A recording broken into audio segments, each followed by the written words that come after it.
আল্লাহরে মানলেও আল্লাহ খাইতে দেন, না মানলেও দেন, সকলকেই দেন সমভাবে। কারো প্রয়োজন পূরণের জন্য যদি ধার দেওয়া হয়, যদি কাউকে ধার দেন, তা আদায় করার জন্য বারবার তাকে তাগাদা দেওয়া যাবে না। একথা শুনে যারা ঋণগ্রস্ত আছেন তারা আবার এই সুবিধাটা নিয়েন না। সামর্থ্য থাকতে যদি যার কাছ থেকে ধার এনেছেন তাকে যদি কষ্ট দেন, অবশ্যই আল্লাহর কাছে আসামি হতে হবে কিয়ামতের দিন, কোনো সন্দেহ নাই। আর যে ব্যক্তি ধার দিয়েছেন তিনি যদি বুঝতে পারেন যে এই লোকটি আসলেই নিয়ত ভালো কিন্তু দিতে পারতেছে না, তাহলে এমন লোককে বারবার তাগাদা দিতে আল্লাহ নিষেধ করেছেন। তাকে শরম দিও না, তাকে সময় দাও। وَإِنْ كَانَ ذُو عُسْرَةٍ فَنَذِرَةٌ إِلَى مَيْسَرَةٍ وَأَنْ تَصَدَّقُوا خَيْرٌ لَكُمْ إِنْ كُنْتُمْ تَعْلَمُونَ। ঋণগ্রস্ত ব্যক্তির আর্থিক অবস্থা খারাপ হলে সচ্ছল হওয়া পর্যন্ত তাকে সময় দাও। আর তাকে যদি ক্ষমা করে দিতে পারো সেটা তো অনেক ভালো কথা, আল্লাহ তোমার প্রতি রহম করবেন। যদি ক্ষমার তাকে যদি সে দিতেই পারবে না এমন অবস্থা যদি হয়, তাহলে তাকে তুমি ক্ষমা করে দিও। কিছু সংখ্যক লোক আছে যারা ধার নিয়ে আসলেই ফাঁকি দিতে চায়, আছে না এমন সমাজে? না নাই? কিছু লোক আছে ধার নেয়, ভাই দেব 1 মাসের মধ্যে, কোনো সন্দেহ নাই। 6 মাস যায় তারপরেও দেয় না, অন্য কাজ করে মিটাই, অন্য কাজ মিটায়, কিন্তু এর টাকা পরিশোধ করে না। এরকম লোকও আছে, তারা আল্লাহর কাছে দায়ী হবে।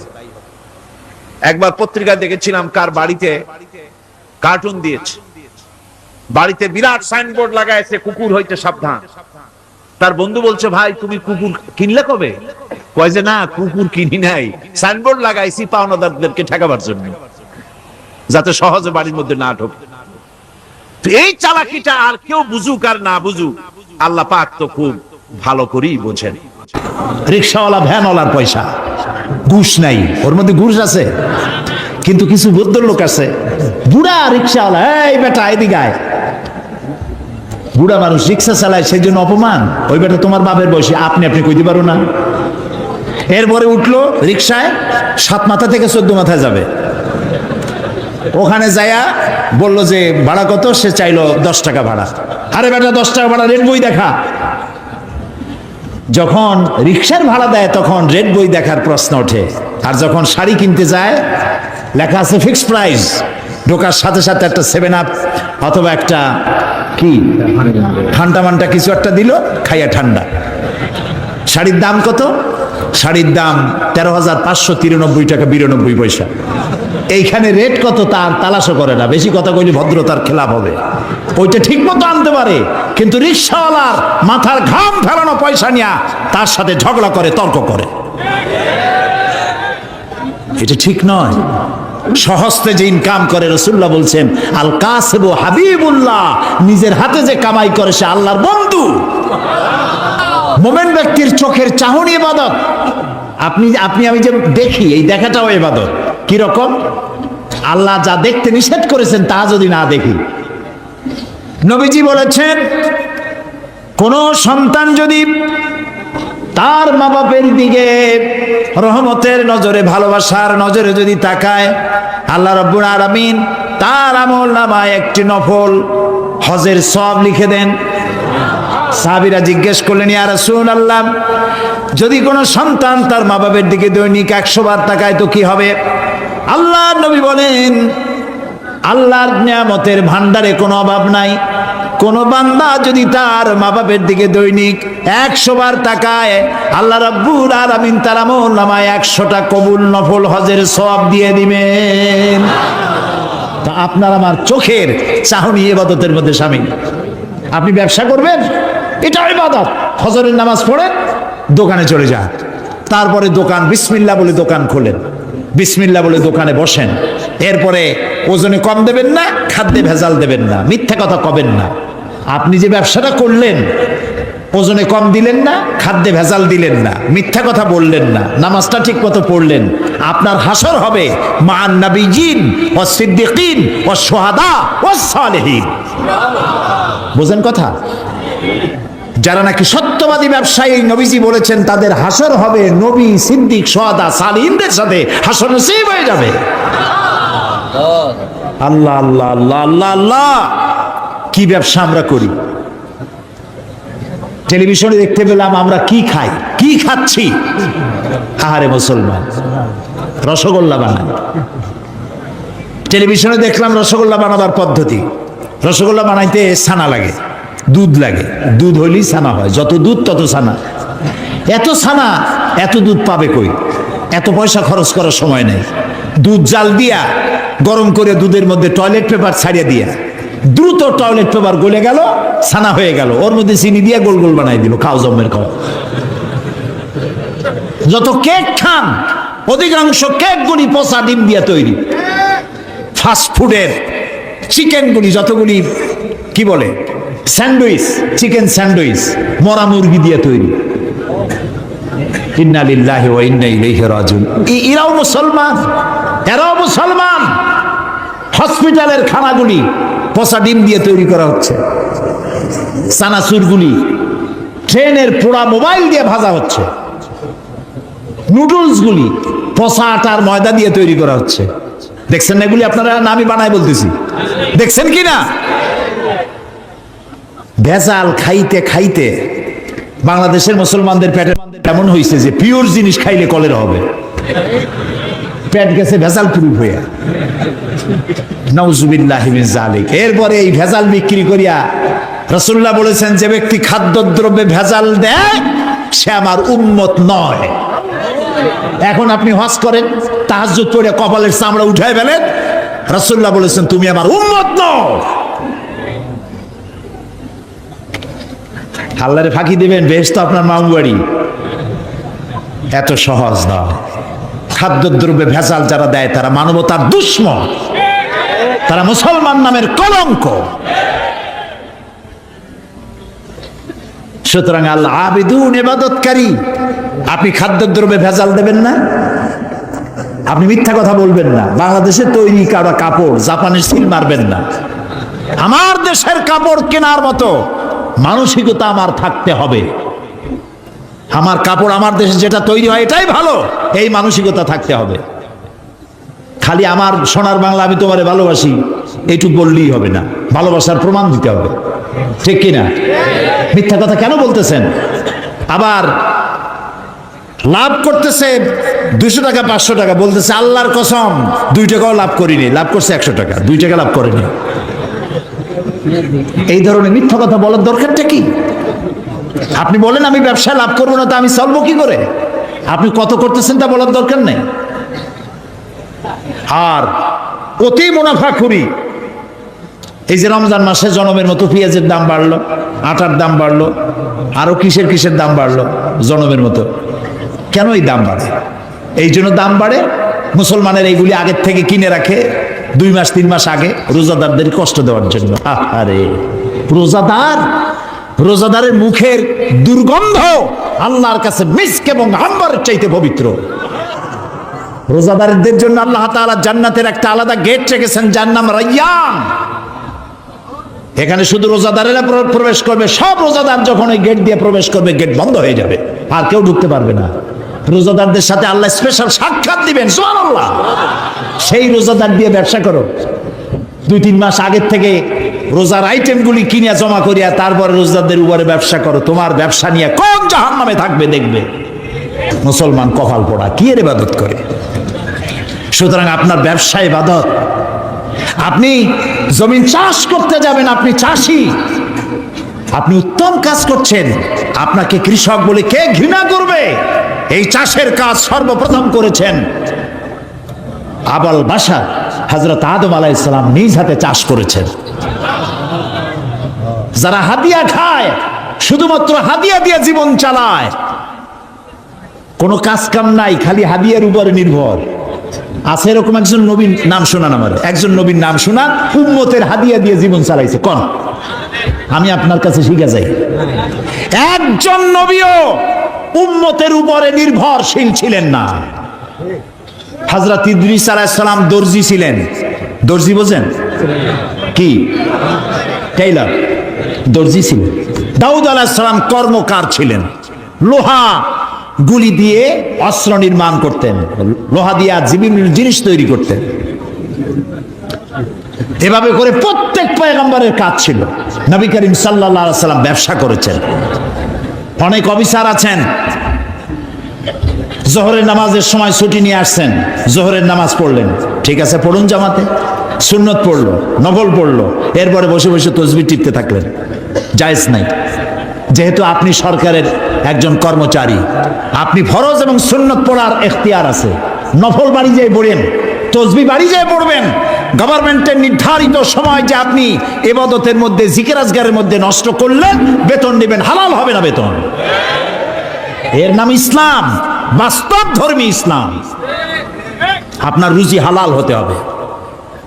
সুতরাং আপনি চাষ করতে যাবেন, আপনি যতক্ষণ ময়দানে চাষ করতে থাকবেন, আপনার নামায় আমলে সব লেখা হইতেই থাকবে। সেটাও সর্বনাশ আমরা করছি। চাষ করতে গিয়ে সব জায়গায় মাথা ভালো থাকে, যেই না আইলের কাছে যায় তখন গরুর মাথা খারাপ হয় না লাঙ্গলের মাথা খারাপ হয় আল্লাহই জানে। আইলগুলোরে ঠেলিয়া একেবারে পলসিরাতের মতো চিকুন বানায় ফেলায়। আচ্ছা ভাই বলেন তো, মাটিকে আপনি খাইতে পারবেন? বরং মাটি আমাদের খাবে। চাওয়ার কোনো শেষ নাই, পাওয়ারও শেষ নাই, আরো চাই, আরো চাই, আরো চাই।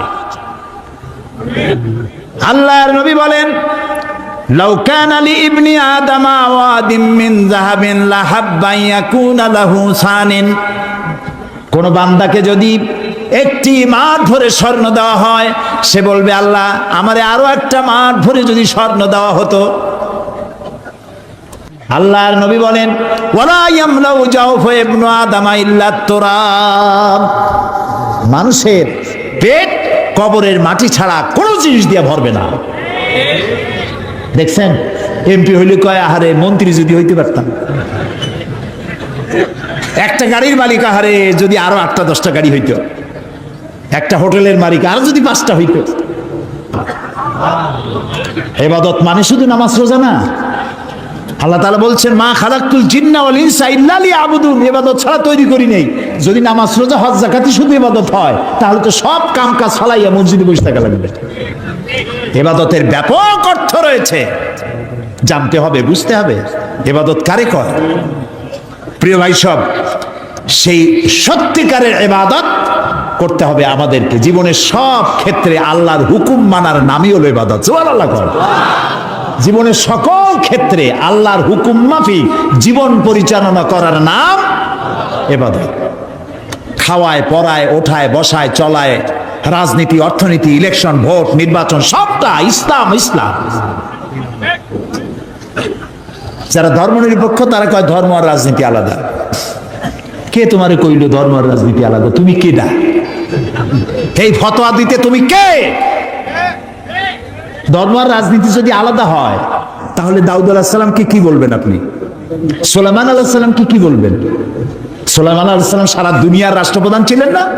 বানায় কইলাম না, কোরআন শরীফে আছে। সারা দুনিয়ার রাষ্ট্রপ্রধান ছিলেন। কেডা কথা করে? দাউদ আলাইহিস সালাম রাষ্ট্রপ্রধান ছিলেন, মুসা আলাইহিস সালাম রাষ্ট্রপ্রধান ছিলেন, ইউসুফ আলাইহিস সালাম প্রথমে মন্ত্রী ছিলেন, তারপর রাষ্ট্রপ্রধান ছিলেন। মুহাম্মদুর রাসূলুল্লাহ সাল্লাল্লাহু আলাইহি ওয়াসাল্লাম 12.5 লক্ষ বর্গ মাইল এলাকার প্রেসিডেন্ট ছিলেন, রাষ্ট্রপতি ছিলেন।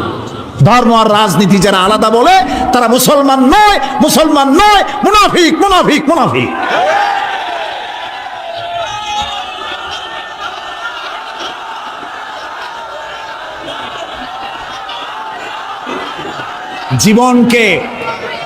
জীবনকে আমরা দ্বিধা বিভক্ত করতে পারি না।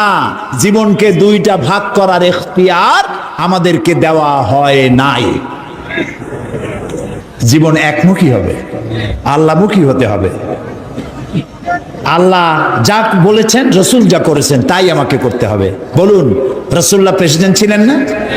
রসুল্লাহ সেনাপতি ছিলেন না? রসুল্লাহ শ্রমিক ছিলেন না? রসুল্লাহ দাদা নানা, রসুল্লাহ নানা ছিলেন না? স্বামী ছিলেন না? আমার জীবন, আপনার জীবনের এমন কোন দিক আছে যেদিকে তিনি আদর্শ হিসাবে নাই? সুতরাং ধর্মনিরপেক্ষ মতবাদের স্রষ্টা হচ্ছে শয়তান। ধর্মনিরপেক্ষ মতবাদের স্রষ্টা কে? চিল্লায় বলো। আর ইসলামের স্রষ্টা কে? আল্লাহ, আল্লাহ, আল্লাহ। এই জন্য একজন মুসলমান কোন অবস্থাতে ধর্মনিরপেক্ষ হতে পারে না। আমি মুসলমান, আমাকে ধর্মের পক্ষে থাকতে হবে। হিন্দু ধর্মের পক্ষে থাকতে হবে, খ্রিস্টান ধর্মের পক্ষে থাকতে হবে। একবার পার্লামেন্টে ঢুকতেছিলাম, ধর্মনিরপেক্ষবাদীদের একজন মুরব্বী, দাড়ি পাকা, আজ তিনি বেঁচে নাই, তার সঙ্গে একসঙ্গে হাঁটতেছিলাম। বললাম, ভাই আপনাদের সাথে তো আমাদের কোনো জমি জমা নিয়ে মামলা মোকদ্দমা নাই, আপনিও আমার পাকা ধানে মই দেন নাই, আমিও আপনার হালের গরু পিটাই মারিনি, কোনো শত্রুতা নাই। শুধু যদি এই ধর্মনিরপেক্ষতা বাদ দিতে পারতেন, আপনাদের সাথে আমাদের তো কোনো সমস্যা নাই। কয়েছে ধর্মনিরপেক্ষ বাদ দেবো কেন? আল্লাহ নিজেই তো ধর্মনিরপেক্ষ। কইলাম আস্তাগফিরুল্লাহিল আযীম। আয় আয়, কয় কি? আল্লাহর চাইতে ধর্মের পক্ষে আছে কেনা? আল্লাহ তো নিজেই বলেছেন, ইন্নাদ-দীন ইনদাল্লাহিল ইসলাম। আমার কাছে কেবলমাত্র, একমাত্র, ওনলি ওয়ান পছন্দনীয় মনোনীত জীবন ব্যবস্থার নাম ইসলাম, ইসলাম, ইসলাম। তো আল্লাহর চাইতে ধর্মের পক্ষে আর কি আছে? কি উল্টা বুঝলো! হায় হায় রে, মারা গেছে লোকটা, এখন কি নিরপেক্ষ হইতেছে আল্লাহ জানে। প্রিয় ভাই সব, বুঝে শুনে কাম করেন। চিরকাল আমরা এখানে থাকবো না, বিদায় হইতে হবে এবং আল্লাহর কাছে আমাদেরকে উঠতে হবে। এই জন্য যে যত বক্তৃতা করুক আর যাই কিছু করুক না কেন, আপনি পরকালের চিন্তা করবেন। এমন কাজ করা যাবে না যা আল্লাহ রাজি নাই। ধর্মনিরপেক্ষ মতবাদ মুসলমানের জন্য গ্রহণ করা জায়েজ নাই, জায়েজ নাই, জায়েজ নাই। এটি সুস্পষ্ট হচ্ছে আল আবিদুন, ইবাদতকারী। জীবনের সকল ক্ষেত্রে ইবাদত করতে হবে কার? আল্লাহ তাআলা। আল্লাহর ইবাদত দিয়ে যেন আমরা জীবন চালাইতে পারি, আল্লাহ যেন তৌফিক দান করে দেন। এবং এই ইবাদত আমাদের করতে হবে মৃত্যু পর্যন্ত। কতক্ষণ? এই যে এখন যে সন্ত্রাস চলছে, এই সন্ত্রাসের অবস্থা থেকে যদি বাঁচতে চাই আর ক্ষুধার সময় যদি খেতে চাই, কি সুন্দর একটা সূরা আছে, সূরা কুরাইশ। আল্লাহ তাআলা বলছেন, ফালইয়াবুদু রাব্ব হাযাল বাইত। হে কুরাইশরা, যদি ক্ষুধার সময় যদি তোমরা শীত ও গ্রীষ্মে নিরাপদে থাকতে চাও, যদি নিরাপত্তা পেতে চাও, ফালিয়াবুদু রাব্ব হাযাল বাইত, এই ঘরের মালিকের ইবাদত করো। কোন ঘর? বাইতুল্লাহ শরীফ। এই ঘরের মালিকের ইবাদত। মালিক কে? এই ঘরের মালিকের ইবাদত করলে কি হবে? আল্লাহ তাআলা বলেন, আল্লাযী আত'আমাহুম মিন জু'ইন ওয়া আমানাহুম মিন খাউফ। এই ঘরের মালিকের ইবাদত করো, কি হবে? ক্ষুধার সময় তিনি খাদ্য দিবেন, ভীতির সময় তিনি নিরাপত্তা দান করবেন। সুবহানাল্লাহ। আমরা তো এটাই চাই।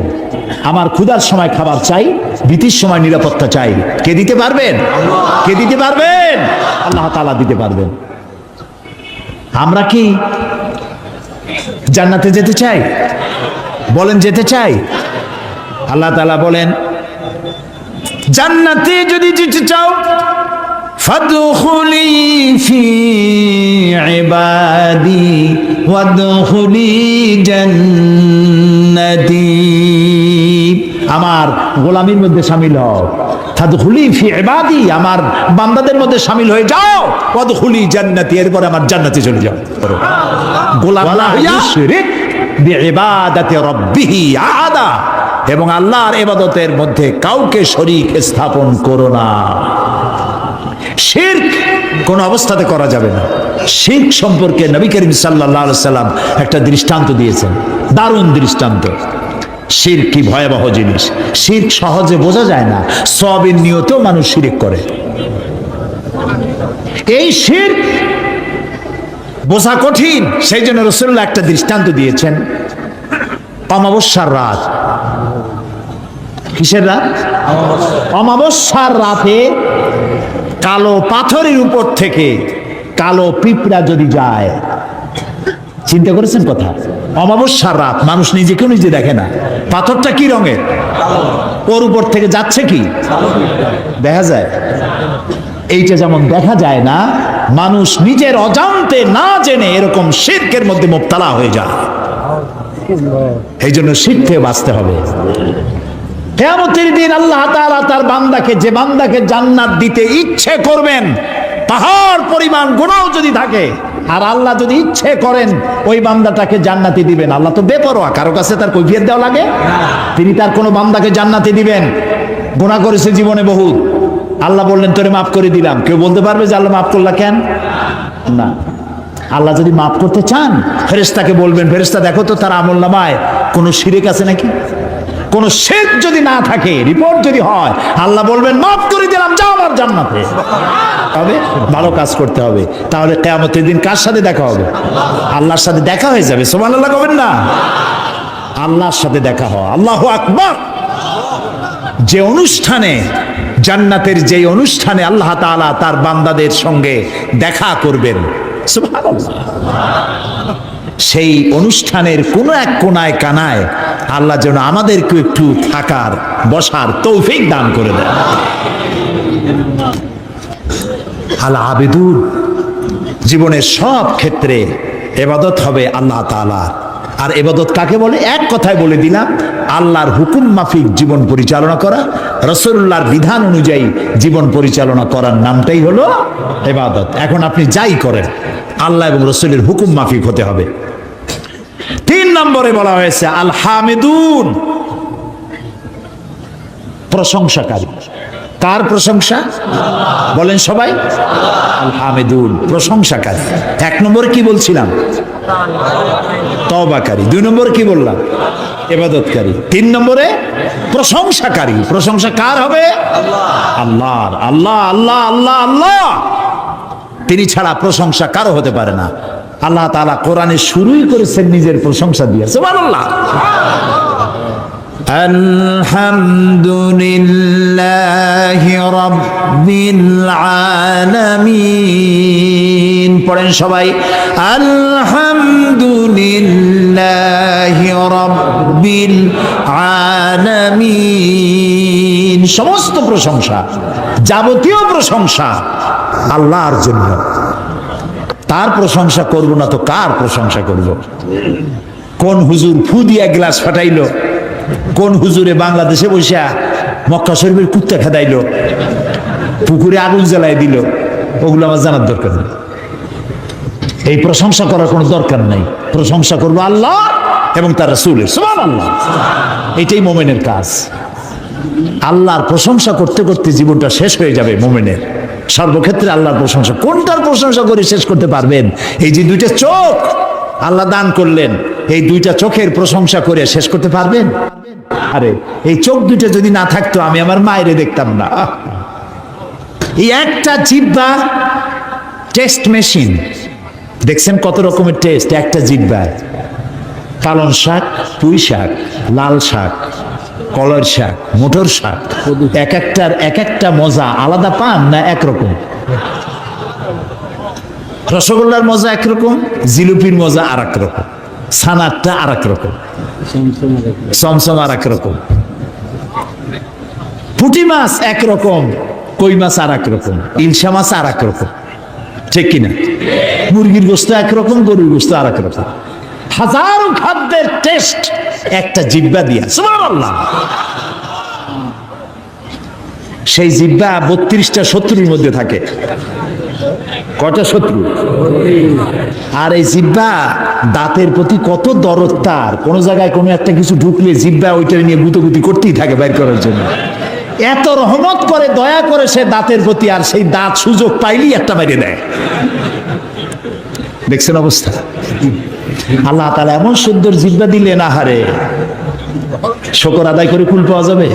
এই জিহ্বাটা আল্লাহ আবার ভিজে ভিজে রাখছেন। এটা যদি শুকনা, মাঝে মাঝে শুকনা হয়ে যায় না, কথা বলা যায়? যায় না, আল্লাহ ভিজাই রাখছে। সুবহানাল্লাহ। আল্লাহর প্রশংসা করেন। আল্লাহ কয় প্রশংসা করো, আমি তোমারে বাড়াইয়া দেবো। লাইন শাকারতুম লাযীদান্নাকুম ওয়া লাইন কাফারতুম ইন্না আযাবি লাশাদীদ। আমার নিয়ামতের শুকর যদি আদায় করো, আমি নিয়ামত বাড়ায় দেব, আমি তোমাকে বৃদ্ধি করে দেব নিয়ামত। আর যদি শুকর আদায় না করো আমি তোমারে শাস্তি দেব। লা ইন শাকারতুম লা আযীদান্নাকুম, শুকর আদায় করলে বাড়ায় দেব। কি বাড়ায় দেব? না, শুকর যদি আদায় করো বাড়ায় দেব। কি বাড়ায় দেব? না, শুকর যদি আদায় করো শুকরিয়া আদায়ের শক্তি আরো বেশি করে বাড়ায় দেব। নিয়ামত তো দিছি, শুকর আদায় করো, শুকর আদায় করার শক্তি আরো বাড়ায় দেব। তুমি যত শুকর আদায় করবা আমি তোমার উপর রাজি খুশি হয়ে যাব। সুবহানাল্লাহ। আমি যদি আল্লাহর জিকির করি এইখানে বসিয়া, আমরা বগুড়ার ঈদগাহ মাঠে এইখানে আল্লাহর কতগুলো বান্দাবান্দি একত্রিত হয়ে আল্লাহর জিকির আজগার করতেছি। আল্লাহ কয় ফাজকুরুনি আজকুরুকুম, তুমি আমার জিকির করো আমি তোমার জিকির করবো। তো আমার জিকির আর আল্লাহর জিকিরের মধ্যে পার্থক্য আছে না? আমরা জিকির করতেছি মাটির দুনিয়ায় বসা, এইখানে কিছু লোক আল্লাহর জিকির করছে। আল্লাহ কয় তুই যদি আমার জিকির করিস আমি জিকির করব আর সে আজিমে ফেরেশতাদের সাথে নিয়া। সুবহানাল্লাহ। ফাজকুরুনি বিল ইস্তিগফার আযকুরুনি বিল মাগফিরা আযকুরুকুম বিল মাগফিরা, তুমি আমাকে ইস্তিগফারের সাথে স্মরণ করো, আমি তোমারে ক্ষমা করার দিয়া তোমারে স্মরণ করব। সুবহানাল্লাহ। আল হামিদুন, আল্লাহর প্রশংসা করিয়া, আল্লাহর যদি প্রশংসা করি তাহলে আল্লাহর লাভ আছে কিছু? না, আল্লাহর লাভ নেই। কারণ আল্লাহর লাভ হইতো যে আমরা যত প্রশংসা করব আল্লাহর পজিশন তত বাড়তে থাকবে, এরকম হবে নাকি? আল্লাহর মর্যাদা যে ডিগ্রিতে আছে, আপনি আমি সারা পৃথিবীর মানুষ আল্লাহর জিকির ফিকির হামদ করে আল্লাহর ওই পজিশন থেকে 1 ডিগ্রি উপরে উঠাইতে পারবো না। আর সারা পৃথিবীর মানুষ যদি আল্লাহকে অস্বীকার করে, শুকরিয়া প্রশংসা যদি না করে, যে পজিশনে তিনি আছেন তার থেকে 1 ডিগ্রি নিচেও নামবে না। তাহলে এই শুকর আদায় করায়, প্রশংসা করায়, তাসবিহ পড়ায় আল্লাহর কোনো লাভ নাই। লাভ কার? বলেন আমার, বলেন আমার লাভ। আমি যত শুকর করব, জিকির করব, আল্লাহ তত আমার মর্যাদা বাড়াই দিবেন। সুবহানাল্লাহ, সুবহানাল্লাহ। এই জন্য প্রশংসা হবে কেবলমাত্র কার? আল্লাহ তাআলার প্রশংসা করতে হবে। সুবহানাল্লাহ। এই যে গাছপালা দেখতে পান চতুর্দিকে, এই গাছগুলি কার জিকির করে? বাতাস তার শনশন রবে, পাখিগুলি তার কলকাকলিতে, নদীগুলি তার কুলুকুলু নাদে, গাছের পাতাগুলি তার মর্মর রবে। যত ধরনের শব্দ আমরা শুনতে পাই, সমস্ত শব্দগুলি কোনো শব্দ নয়, ওর থেকে তারা আল্লাহর তাসবিহ পড়ে। সুবহানাল্লাহ, আল্লাহু আকবার, আলহামদুলিল্লাহ তাসবিহ তারা পড়তে থাকে। ওয়ালাকিন লা তাফকাহুনা তাসবিহাহুম, ওদের তাসবিহ তোমরা বুঝতে পারো না। ওরা সব সময় সবাই আমার জিকির করছে, তাসবিহ পড়ছে। আল হামিদুন। সুতরাং তুমি আমার প্রশংসা করো, শুকরিয়া আদায় করো, তাহলে আমি তোমার নিয়ামত বাড়ায় দেব। প্রিয় ভাই সব, আল্লাহর এই নিয়ামতের শুকর আমরা যেন জীবনের সব ক্ষেত্রে করতে পারি, এ তৌফিক যেন আল্লাহ আমাদেরকে দান করে দেন। আমরা বলি আমিন। মুমিন ব্যক্তিদের জন্য 8টা কোয়ালিটি থাকতে হবে। 8টি কোয়ালিটি হলেই পরিপূর্ণ মুমিন হবে। কয়টা কোয়ালিটি? আজকে আমি 3টা কোয়ালিটির কথা আপনাদের সামনে বললাম, বাকি কোয়ালিটিগুলির কথা আগামীকাল বলবো ইনশাআল্লাহ। এবং কালকে এশার নামাজের পরেই আমি শুরু করব ইনশাআল্লাহ, যাতে করে একটু বেশি সময় নিয়ে আমরা এই কোয়ালিটিগুলি শুনতে পারি। আল্লাহ যেন তৌফিক দেন, বলি আমিন। এখন মোনাজাত হবে।